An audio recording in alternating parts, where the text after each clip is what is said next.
Nicely done. Wow.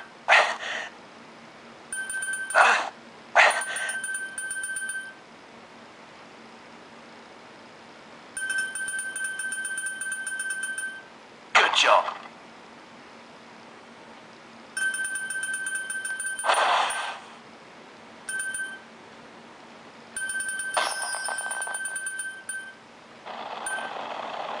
Nicely done.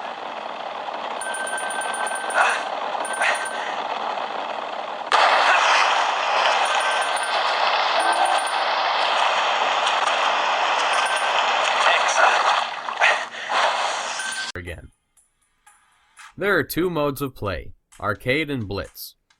Arcade mode is an endless mode, in which you keep running until you run out of lives.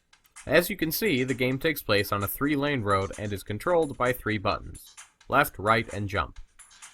Hitting a tombstone will make you lose a heart, so dodging them is the name of the game. As you dodge tombstones, you'll be picking up coins to increase your combo and add to your score, though your main score comes from the distance that you run.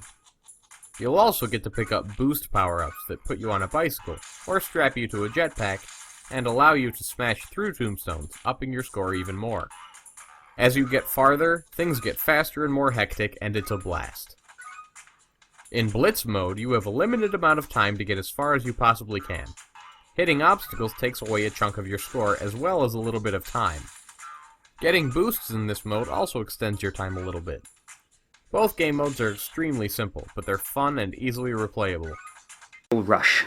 It's another one of those endless running kind of games with a slightly different theme to it. The idea this time is to jump between the various tracks. You have to use the tilt controls as well. Jumping over objects, going underneath objects, and trying to collect the gold ore. It's reasonably tricky. I personally haven't found this the most responsive game. I don't think it's quite as good as Agent Dash, in my opinion. There are times when you kind of think, oh, I should have made that, and the screen just didn't quite seem to register your click properly. Now, I don't personally think that is a problem of the S3. I actually think it's a problem for this particular game.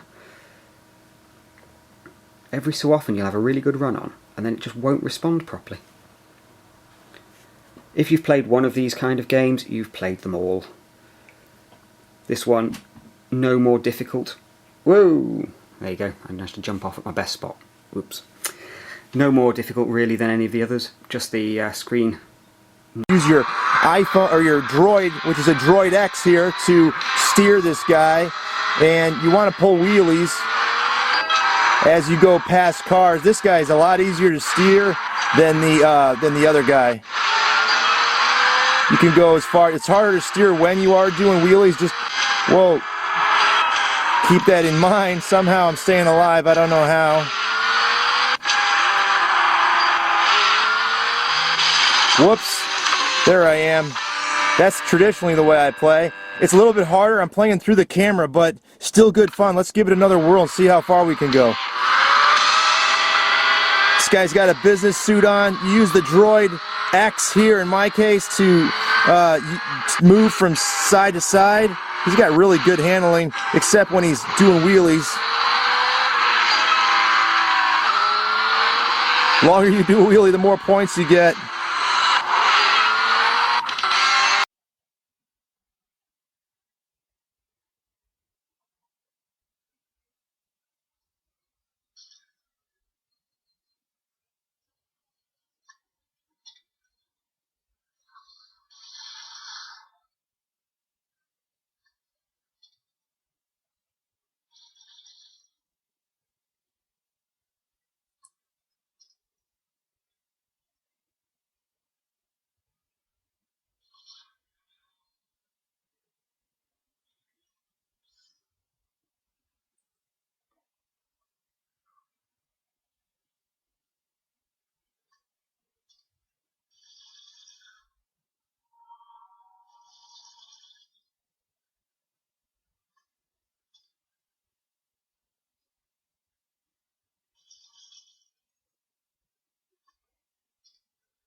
Hi everyone, this is Trial Extreme 3.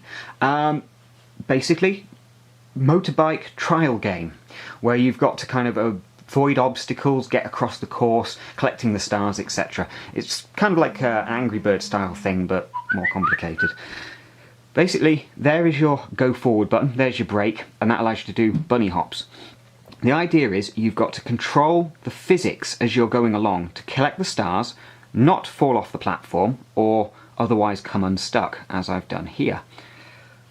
Let's try that again. It's quite a tricky game, because the bike naturally wants to pull backwards on its back wheel. And when you brake, it naturally wants to brake on the front wheel. So you're constantly having to adjust how much power and how much braking you put in, so that you can easily bounce across each of these walkways and platforms and obstacles.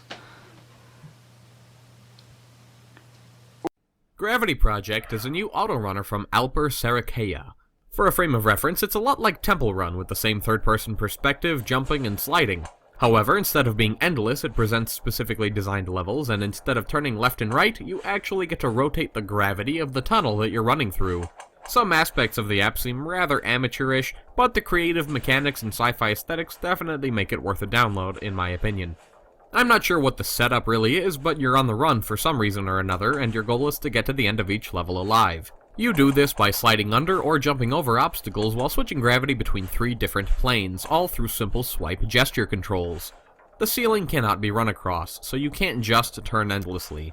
This can be a little confusing at first, as you're in an enclosed hallway, but it becomes clear in later levels that open up more. You also have to finish each level before the timer runs out. Collecting the blue tiles in a level adds 2 seconds to your time, while hitting a laser takes 2 away. You would think that the gravity gimmick would get old quickly, and at first it kind of...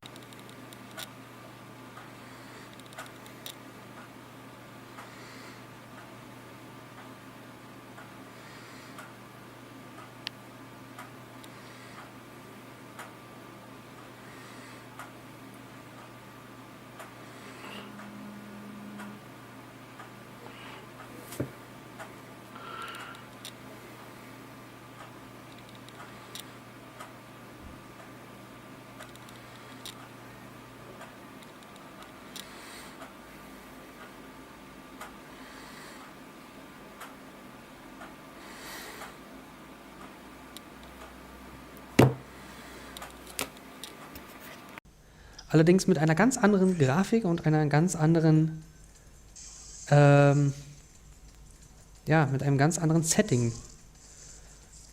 Wie ihr hier seht, ist Weltuntergangsstimmung angesagt. Man sammelt hier so kleine Bänder ein und rennt durch die Kante. So. So an sich, also man kann mehrere Schadenspunkte aufnehmen.